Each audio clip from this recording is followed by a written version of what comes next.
안녕하십니까 시청자 여러분, 박정호입니다. 목요일 오후 여러분들이 기다리던 김종대 교수님 나와 있습니다. 안녕하십니까? 안녕하세요. 네, 벌써 3월입니다. 그러네요. 시간이 참 시간이- 뭐 화살 같고 물 같고 바람처럼 지나가는 세월 아닙니까? 그러니까요. 예.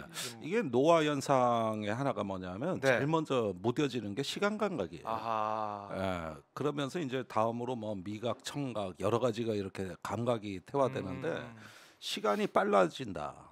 이 느낌은 나도 나이 먹는구나. 이런 뜻이거든요. 예. 이럴 때 해결책은 음. 하나 있어요. 뭔가요? 모든 시간을 촘촘히 채워야 되는데 네. 열심히 사는 거. 열심히 살면은 시간이 빨리 안 가. 아 그래요? 예. 열심히 살면 오히려 더 빨리 가는 거 아니에요? 하긴 바쁘게 이제 젊었을 돌아다니니까. 때는 어떻게 시간이 빨리 가지만은 네. 왜 시간이 빨리 간다고 느끼냐면 기억이 안 나기 때문에요. 어제 뭐 했더라? 한 달 전에 뭐 했더라? 그때 어쨌지 기억이 잘 안 나고 이게 압축 파일이 돼 버리는 거예요. 네. 그러니까 파일. 전송이 빨라지겠지. 그러지 않으려면은 데이터량을 늘려야 돼. 네. 그러니까 뭔가로 채워야 된다 이거예요. 내가 살아 있다는 존재감, 또 그걸 통해 가지고 의미, 이런 것들 또 나는 인식을 하는 건데 네. 이 세상의 모든 철학은 세 가지밖에 없어요. 뭔가요? 존재론, 존재론, 그다음에 인식론, 인식론, 세 번째가 의미론. 의미론. 그러니까 우리가 배우는 철학은 네. 이 세 가지 중에 하나예요. 아. 그러는데 이 존재와 인식과 의미 요 패턴을 잘 봐야 돼. 그러니까 나는 존재한다. 그렇죠. 나의 존재감이 있고 네. 나는 빛나는 존재다. 그런데 무엇을 통해서 그걸 인식하느냐? 무엇을 통해서 내 존재를 인식하느냐겠죠? 네. 어떤 사람은 돈을 아하, 내가 얼마나 벌었느냐, 그런 거 하면 어떤 사람은 게임에서 내 점수가 해서 나 바둑 6단인데 7단으로 승단했어. 내가 벌써 존재가 달라지는 것 같고 또 어떤 사람은 차를 타서 나 이런 차 타는 사람이야. 네. 이런 외형적인 게 있는데 이것만 갖고는 부족한 거예요. 인식을 하되 그 의미를 따져봐야 된다. 이게 과연 나는 참다운 참 인간인가? 네. 이 세상은 어떤 의미로 가득 차 있을까? 예. 이런 거예요. 그러니까 존재와 인식과 의미 야. 이런 패턴으로 나가는 거기 때문에 이거 네. 하루에 그 사고를 한번 굴려. 그러다 보면 이제 짜증도 나고 뭐 하루 이제 역같이 지나가잖아요. 네. 그래서 저는 잠자기 전에 그 불교 방송에 스님들 방송을 일단 틀어놓고 그걸 들으면서 자. 왜 그러냐? 하루에 네. 내가 짜증나고 쌓아둔 오물을 세척하는 행사가 있어야 돼. 이걸 싹 이렇게 오늘 정리해주고 이제 잠이 든다 이거지. 예. 좋은 방법이네요. 그런 방법도 있고 네. 뭐 음악을 듣는 방법도 있고 자기만의. 오마이 TV를 듣는 오마이 방법, TV. 그런 방법도 있는 거죠. 아마 김종대 교수님의 이제 방송을 자기 전에 듣고 하면 이런 정말 식견이 근데 이렇게 해석하시다. 내가 내 방송을 들으면 짜증나. 왜요? 근데 항상 예. 내가 나간 유튜브에서 내가 좀 당혹스러워하는 대목은 뭐냐면 네. 이거예요. 내가 말을 저거밖에 못해? 이게 아니야. 그럼요. 다른 패널이나 진행자의 네네. 말을 왜 경청을 안 하고 지 얘기만 떠들어? 그러니까 방송 중에 맞은편에 앉았던 패널이 저 말을 했구나. 그거를 사회자의 듣고 질문은 있다가. 이것이었구나. 예. 그러니까 이 듣는 기술이 부족하다는데 항상 개탄을 금치 못해. 이거 뭐 자기 반성과 성찰까지 하고 계시는데요. 제가 귀가 크잖아. 그렇네요. 그러니까 우리 부모님이 이렇게 큰 귀를 물려준 이유가 뭐겠어요? 잘 들어라. 그 얘기지.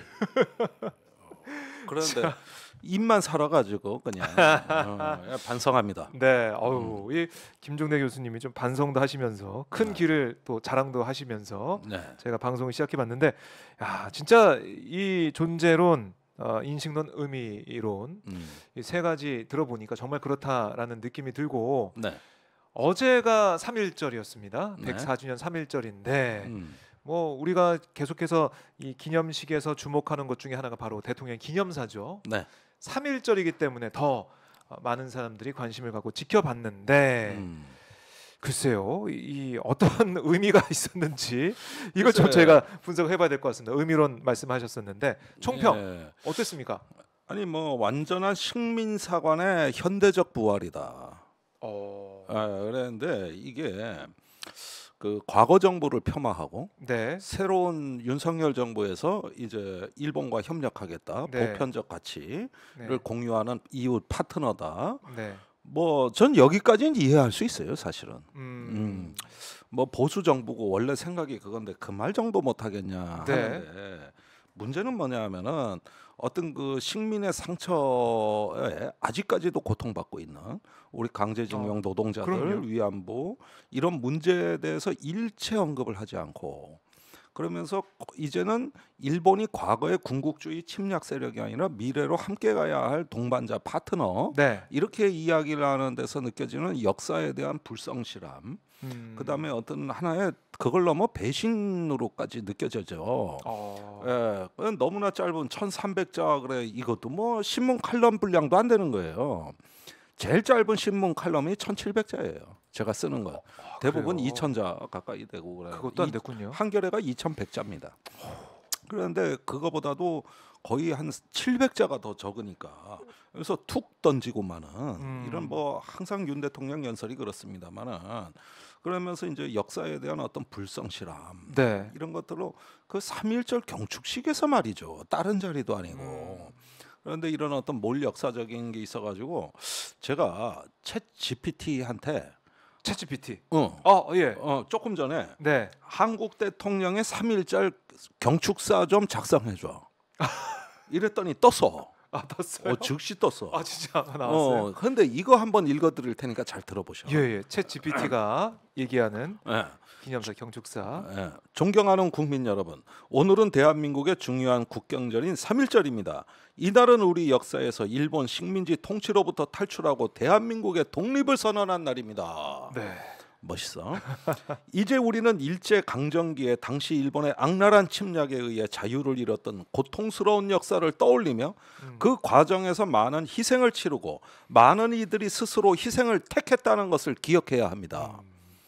이들의 희생과 헌신 덕분에 우리가 오늘처럼 독립된 대한민국으로 살아갈 수 있습니다. 네. 지금은 우리가 자랑스러운 대한민국의 시대를 살고 있습니다. 우리는 대한민국을 세계에서 가장 혁신적이고 동적인 나라로 만들었습니다.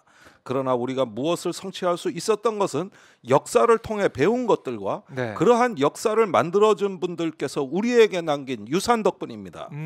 오늘 우리는 이제껏 이어온 역사와 함께 우리의 미래를 위해 노력할 것입니다. 네. 우리는 이제 지금 이 순간에도 끊임없이 발전하고 변화하며 더 나은 대한민국을 만들어 나가고 있습니다. 존경하는 국민 여러분, 우리는 오늘처럼 3.1절을 기념하며 우리 역사에 대한 존경과 감사의 마음을 가져야 합니다. 끝으로 우리 모두가 하나 되어 더욱 번영하고 행복하게 발전하기를 기원합니다. 감사합니다. 자, 어때? 윤석열 네. 3.1절 경축사하고 비교해 보니까 비교. 느낌이 어떠셔? 느낌이 뭐가 달라? 아니 이 이제 과거에 아까 뭐 당연히 악랄한 뭐 이 단어도 있던데 확실하게 일제 강점기 때 그걸 지적을 하고 확실히 얘기를 했잖아요. 이거는 예. 뭐냐면은 네. 뭐 악랄하단 말을 썼건 말건 여기서 일관된 챗 GPT의 메시지는 과거는 기억해야 된다. 아하. 잊지 말아야 된다. 역사로부터 네. 배운 것들과 그러한 역사를 만들어준 분들께서 우리에게 남긴 유산 덕분입니다. 어때? 헌법 정신하고 일치하지. 그러네요. 대한민국 유구한 반만년의 역사에 빛나는 대한민국은 대한민국 임시정부와 예. 3.1 운동에 한 거와 대한민국 임시정부의 법통을 잇고 이렇게 나오잖아. 그러니까 그게 헌법의 제일 앞에 나오는 거거든. 네. 그러니까 무슨 얘기냐면은 기억하자. 잊지 말자. 그 교훈 위에서 더 나은 나라를 만들자고. 윤석열 경축사는 뭐가 다르냐 하면은 과거의 일본이 아니다. 그렇죠. 그때 침략자가 아니라 군국주의 침략자가 아니라 보편적 가치를 공유하는 함께 가야 될 파트너입니다. 파트너다. 그러니까 과거라는 단어가 나올 수가 없지. 그래서 한미일 협력을 해야 된다 이 얘기지, 그지? 그렇게 연결이 되는 북핵 거다. 문제와 뭐 그러니까 야 과거는 과거고 이제는 저 북한 핵 무섭잖아. 네. 또 이 공급망의 위기 무섭잖아. 그러니까 이거를 이제 퉁치고 넘어가자는 거예요. 그러니까 요 대목에서 역사 인식의 단층선이 보이는 거야. 경계선이 보이는 거예요. 네. 우리는 일본과 좀 관계 개선을 해야 된다고 저도 생각해요. 또 한미일 협력도 아주 안 할 수는 없어요.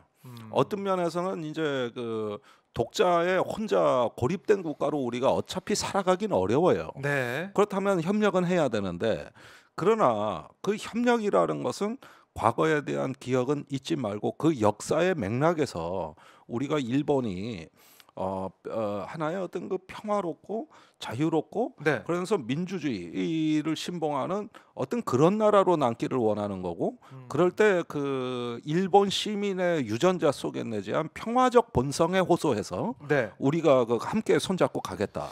그러나 그것이 아니라면 단기적으로는 긴장을 감수할 수밖에 없다. 이게 누구의 말이에요? 노무현 대통령의 말이지. 그러니까 이런 어떤 그 속에서 어떤 그 과거의 기억을 빨리빨리 이루어지는 게 바로 내가 시작할 때 그랬잖아. 나이를 먹으면 제일 먼저 희미해지는 게 기억이 쇠퇴하는 거다. 그러니까 이게 노화국가 대한민국.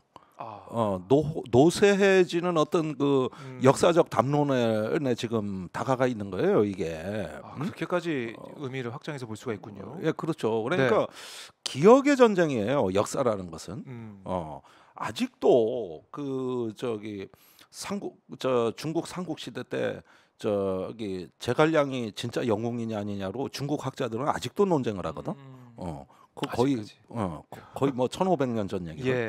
그러니까 우리는 기억은 끊임없이 재구성되는 거고 그것을 만들어서 오늘의 역사로 이렇게 만들어가는 거거든요. 근데 이런 부분에 대해 가지고 아무런 말이 없이 이제는 일본이 군국주의 국가 아니다. 이렇게 이야기를 해버리면 아니 그러니까 이 우리나라를 침략했던 일본에 대해서 그러니까 기억 말씀하셨지만 계속해서 기억을 되새겨보고 기억하는 그거는 가해자가 아니라 피해자는 당연히 할 수밖에 없는 건데 그걸 이제 하지 말자. 왜 그 얘기를 하냐? 미래로 가야지. 이 얘기를 대통령이 하니까 일본에서는 뭐 아주 환희의 송가가 울려 퍼지고 있어. 한국 대통령으로부터 이렇게 아름다운 말은 처음 들어보죠. 지금 난리 났어요, 일본은. 난리 났어요. 축제 분위기인가요? 그렇다고 윤석열 대통령이 요구하는 대로 협력하는 거는 또 반대야. 지금 한국 대통령한테 항복 문서가 발표됐어. 그런데 넙죽 받으면 안 돼. 과거사 문제 해결될 때까지 한국 정부가 책임지고 해결해 올 때까지는 절대 응해줘서는 안 돼. 지금 일본 여론은 그거예요. 그러니까 한국 대통령의 저 자세를 진정성 있게 그러면 우리도 응답하겠다가 아니라 즐기고 있는 거예요. 한국 대통령의. 그러면서 산케이 신문은 한술 더 떠. 야, 한국 대통령 저래도 돼? 저러다 지지율 더 떨어지고 저거 걱정해 주는 건가요? 걱정해 주는 그것까지 하는 거지 이제. 이건 참 답답한데.